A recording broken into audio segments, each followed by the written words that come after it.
मागणी क्रमांक 1 बाब क्रमांक 184 पेज नंबर 162। अध्यक्ष महोदय, निवडणुकीच्या काळामध्ये आपण लाडक्या बहिणीबद्दल कशा पद्धतीने मोठे मोठे कार्यक्रम घेतले हे बघितलं। अध्यक्ष महोदय, आम्हाला सुद्धा त्या योजनेचं स्वागत करावं लागलं। चांगली योजना आहे। जर कोणाच्या घरामध्ये पैसा जात असेल तर चांगली गोष्ट आहे। कार्यक्रम तर इतके भव्य घेतले, तालुका लेवलला जाऊन घेतले, अंगणवाडी सेविकांचा त्याच्यासाठी वापर केला गेला। बरेच काय झालं, हरकत नाही, सरकारची योजना होती, त्यांनी ती योजना आणली, 1500 रुपये दिले आणि 1500 रुपये देत असताना ॲडव्हान्स मध्ये पैसे दिले। मग 2 महिन्याचा ॲडव्हान्स म्हणजे इलेक्शनच्या आधी 3-3 हजार रुपये, 4-4 हजार रुपये, 5-5 हजार रुपये त्या ठिकाणी लोकांना मिळाले। ठीक आहे, त्याचा फायदा तुम्हाला अध्यक्ष महोदय महत्त्वाचे बोलू द्या, आम्ही कुठे टीका करतोय, साधच तर बोलतोय। अध्यक्ष महोदय, ठीक आहे, त्याचा त्या माता भगिनींचा आशीर्वाद तुम्हाला तिथं लागला, पण आम्ही भाषण ऐकत होतो, कारण का जे सत्तेत त्यावेळेस त्यांच्याकडे जरा बघावं लागत होतं, काउंटर करावं लागत होतं। ताईंचं भाषण ऐकलं, अशा अनेक लोकांचं भाषण ऐकलं, 2100 रुपये करणार, 2500 रुपये करणार असे त्या भाषणामध्ये होतं। आम्हाला असं वाटलं दिलेला शब्द पाळला जातो, पण फक्त 4-4.5 वर्ष कृपा करून तुम्ही थांबू नका। वरचं भाषण आम्ही ऐकलं, आम्ही थोडी म्हणलं होतं एका वर्षात देऊ, मग त्याचा अर्थ इलेक्शनसाठी तुम्ही थांबणार असतं तर त्याला 4 वर्ष थांबावं लागेल। वाढवत असताल तर आत्ताच वाढवा।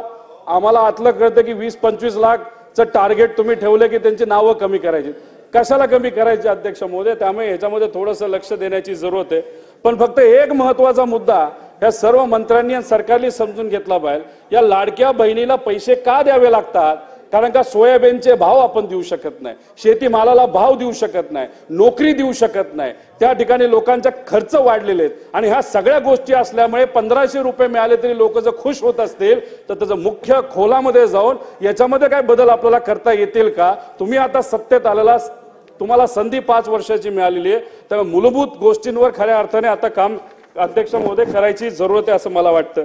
माझ्या मतदारसंघामध्ये महिलावर बाल विकास व तसं आरोग्याचा हा प्रश्न आहे की महिलांसाठी एक चांगलं हॉस्पिटल व्हावं, यासाठी अध्यक्ष महोदय मी प्रयत्न करतोय।